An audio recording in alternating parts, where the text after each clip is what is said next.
ഞാൻ ഒഴിച്ചിട്ട് കൂടെ കുറേ നാളായിട്ട് ഞാൻ വർക്ക് ചെയ്ത ഒരാളാണ്. ഞാൻ ഇന്ന് ഈ പ്രസ് കോൺഫറൻസ് ഇവിടെ വെച്ചിട്ട് നിങ്ങളുടെ മുമ്പിൽ വരാനുള്ളതിൻ്റെ ഒരു കാരണം,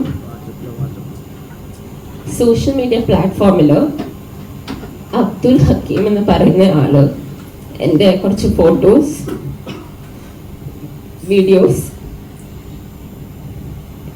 AI ഉപയോഗിച്ചിട്ടുള്ള കുറച്ച് ഇമേജസ് ഇട്ടിട്ട് എൻ്റെ കുറച്ച് കാര്യങ്ങൾ പറഞ്ഞ് സോഷ്യൽ മീഡിയയിൽ ഇട്ടിട്ടുണ്ട്. ഇപ്പം സോഷ്യൽ മീഡിയ ഇങ്ങനത്തെ ഒരു പ്ലാറ്റ്ഫോമായി മാറിയിരിക്കുകയാണ്, that you can say anything about a woman and ആരും ഒരു റിയാക്ട് അത് ചെയ്യില്ല.